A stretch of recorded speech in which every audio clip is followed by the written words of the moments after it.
la création de ce commandement terre pour le territoire national n'est pas un fait unique au 1er juin.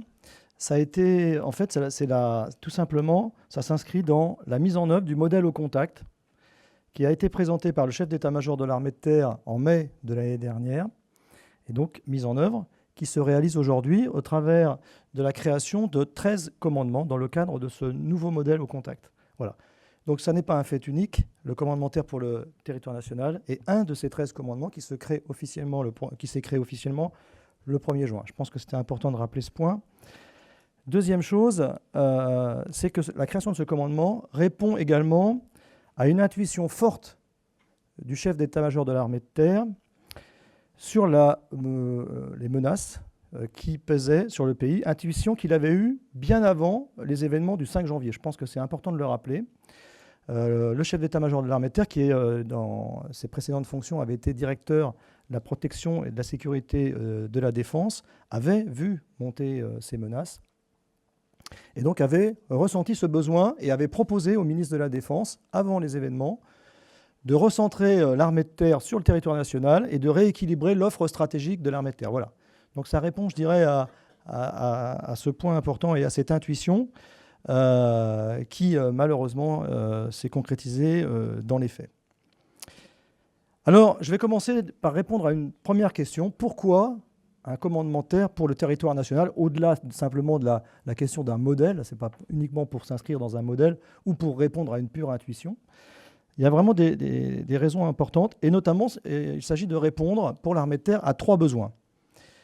Un premier besoin, c'est le besoin de l'armée de terre qui a recentré son action. Donc c'est un besoin de l'armée de terre en propre. Alors l'engagement de l'armée de terre sur le territoire national n'est pas nouveau. Il y a déjà à peu près 10 000 personnes, 10 000 hommes et femmes, qui au quotidien servent sur le territoire national, souvent rattachés à d'autres autorités d'emploi. Je prends le cas de la brigade de sapeurs-pompiers de Paris, par exemple, 8 500 hommes qui au quotidien assurent la protection rapprochée des franciliens sur le territoire national donc. Et pour ma part, j'ai servi 18 années dans cette unité.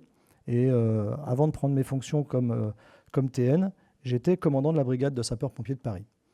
Je pense d'ailleurs que cette fonction n'est pas un hasard si j'ai été ensuite appelé par le CEMAT pour créer le commandement terre pour le territoire national, compte tenu de mon expérience sur la protection du territoire. Vous avez également d'autres formations, comme les formations militaires de sécurité civile. Vous avez également des unités comme le service militaire adapté, qui sont aussi des entités qui ont vocation à servir sur le territoire national. Voilà. Et puis l'armée de terre, elle a été engagée de tout temps, enfin en tous les cas depuis très longtemps, sur des missions que vous connaissez bien, type Vigipirate, type Harpie en Guyane, Héphaïstos au moment des feux de forêt. Et puis chaque fois qu'il y a un événement de sécurité civile qui se produit, on voit les armées intervenir. Donc c'est pas un élément nouveau, mais ce qui est nouveau, bien sûr, et ça vous l'avez tous noté, c'est la nature et l'ampleur de la menace qui s'est militarisée, il faut le rappeler, ça a été rappelé d'ailleurs dans le rapport au gouvernement, et puis la nature et l'ampleur de l'engagement des armées et particulièrement de l'armée de terre sur le territoire national. Et je dirais que depuis le 13 janvier, puisque c'est le moment où nous sommes engagés massivement sur le territoire national, eh bien c'est toute l'armée de terre aujourd'hui qui se relaie au quotidien pour assurer des fonctions et pour assurer la protection des Français, bien sûr en appui des forces de sécurité intérieure sur le territoire national.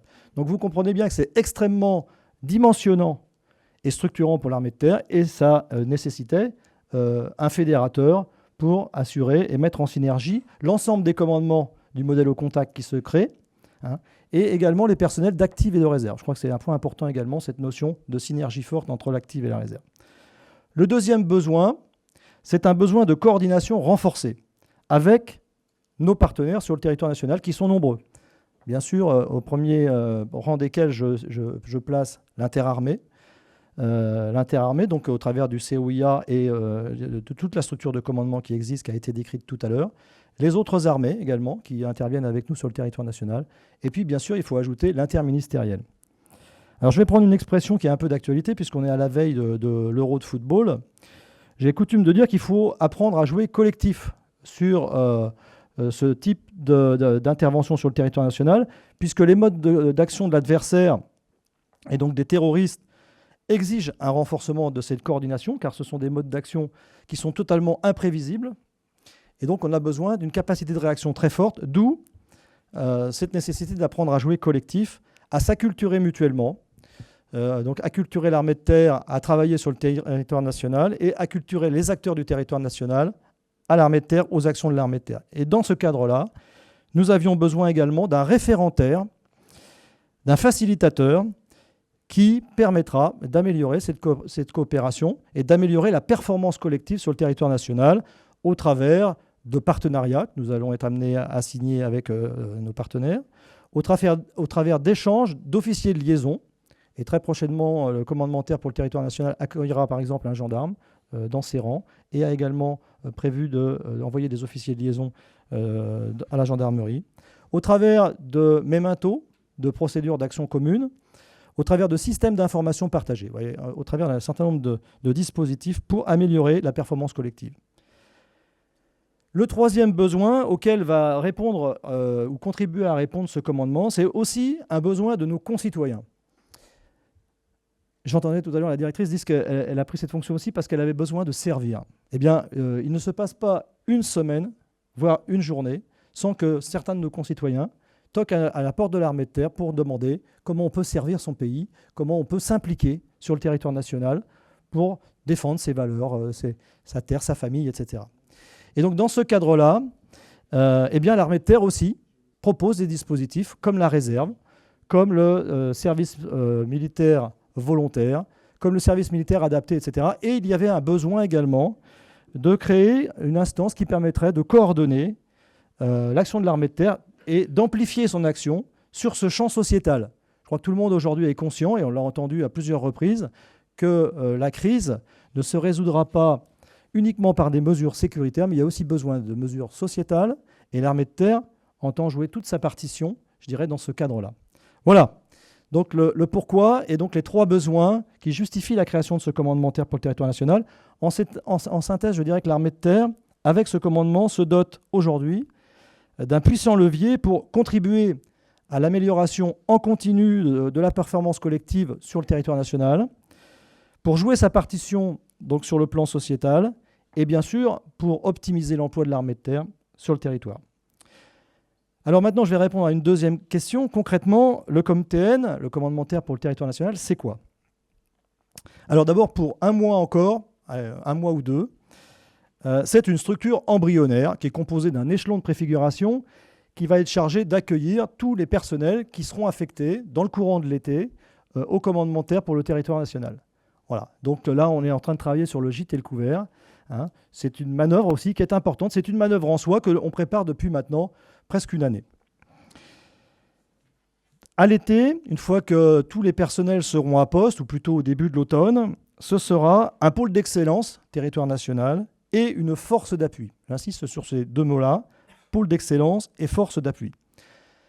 Alors je voudrais d'abord insister sur un point, c'est que ce commandement n'aura pas vocation à se substituer au commandement existant, et notamment, je pense, au commandement organique des régiments et des brigades. Pourquoi? Tout simplement pour manifester le principe et l'idée qu'on ne crée pas une armée du territoire national. C'est toute l'armée de terre qui intervient sur le territoire national, l'armée de terre qui est duale, qui peut intervenir aussi bien sur les opérations extérieures que sur les opérations intérieures. Donc on ne crée pas une armée du TN, donc il n'y a pas dans le commandement territoire national d'unité dédiée. Donc je ne me substitue pas aux différents commandements existants. Je ne me substitue pas non plus au commandement opérationnel qui vous a été décrit par le colonel Jaron, qui est très clair, qui a, je dirais aujourd'hui, toute sa valeur et toute sa place dans la gestion de crise. Et donc il n'est pas question pour moi, ou pour le commandement de terre pour le territoire national, de se substituer au commandement opérationnel. Ça reste le CEMA qui est commandant opérationnel sur le territoire national.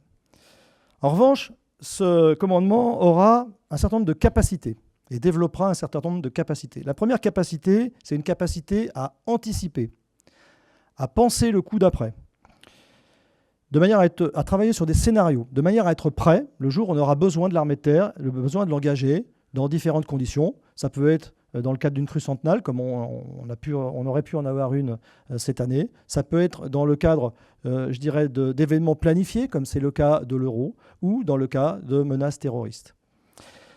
Alors, pour prendre un exemple, tout simplement, dans le cadre de ces travaux, eh bien, on parlait d'Eurosatory tout à l'heure, eh bien, le commandement de terre pour le territoire national a organisé, à l'occasion de Eurosatory, le 15 juin prochain, une table ronde sur l'émergence des nouvelles menaces, les menaces émergentes. On a besoin de travailler sur ces sujets-là, de penser l'avenir, de manière à être prêt le moment venu.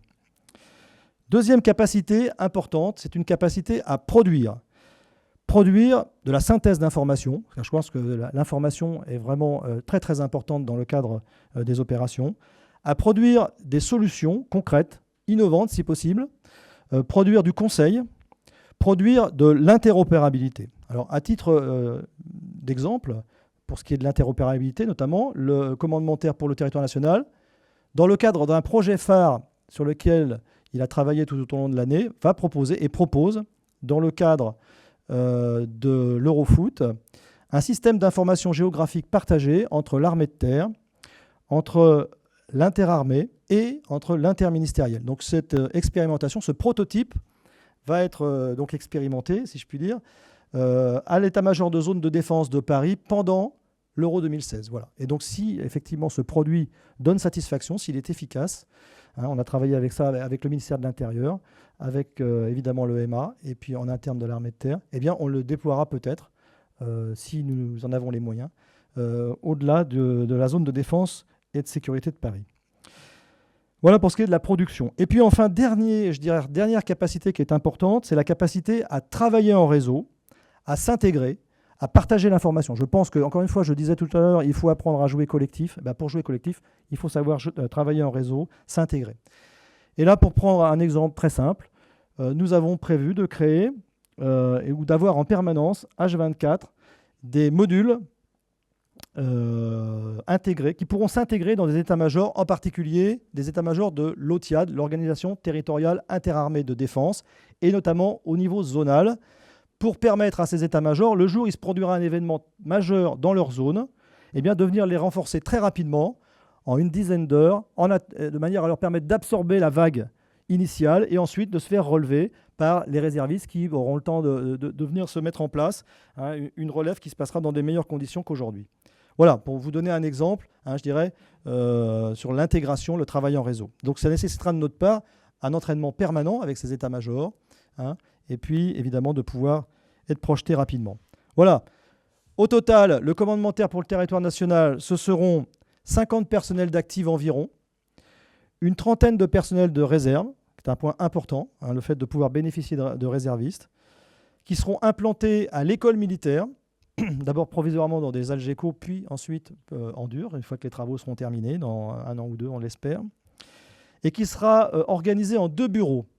Un bureau plutôt orienté vers l'appui aux opérations, au travers des modules que je vous ai décrits tout à l'heure, ou plus exactement l'appui au commandement des opérations, sans se substituer au commandant des opérations. Et puis un bureau plutôt orienté vers l'appui aux études, l'appui à la réflexion, notamment dans le cadre de l'anticipation, mais aussi dans le cadre de la doctrine, de la préparation à l'engagement, de la résilience, parce que je pense que le sujet de la résilience est un point très important, notamment pour l'armée de terre, qui est un vrai sujet aussi à traiter, de bien comprendre ses vulnérabilités, voir comment elle va pouvoir aussi les contrer. Donc sur la résilience, sur la politique des réserves également. Et c'est d'ailleurs à ce titre que le COMTN sera aussi délégué aux réserves de l'armée de terre, puisqu'on intègre le sujet des réserves au sein de ce commandement, considérant que le réserviste a majoritairement vocation à servir sur le territoire national. Ça avait du sens de mettre la réserve dans ce commandement. Voilà, je crois que j'ai rien oublié sur la partie études et réflexions, j'ai à peu près tout dit. Il y aura aussi un petit bureau qui travaillera sur tout ce qui est l'aspect juridique, qui est un point important du sujet sur le territoire national. Voilà ce que je pouvais dire sur ces 2 bureaux qui seront donc créés et organisés dans le courant de l'été. En conclusion, le commandement de terre pour le territoire national, il faut en être bien conscient, c'est un investissement important de l'armée de terre, et je dirais même plus, qui a fait l'objet d'une priorité de l'armée de terre et de l'EMAT cette année, pour mettre des personnels compétents, de manière à produire de la valeur ajoutée dans l'emploi de l'armée de terre sur le territoire national. Et pour résumer, simplement, je retiendrai 3 expressions pour vous dire un petit peu ce qu'on pourrait retenir de ce qu'est le commandement terre pour le territoire national. D'abord, ce sera un référent terre sur le territoire national. Ce sera ensuite un prestataire de service qui viendra en appui, comme une force d'appui. Et puis, ce sera une courroie de transmission pour mettre en synergie toute l'armée de terre, les différents piliers, l'active et la réserve, en lien avec nos partenaires.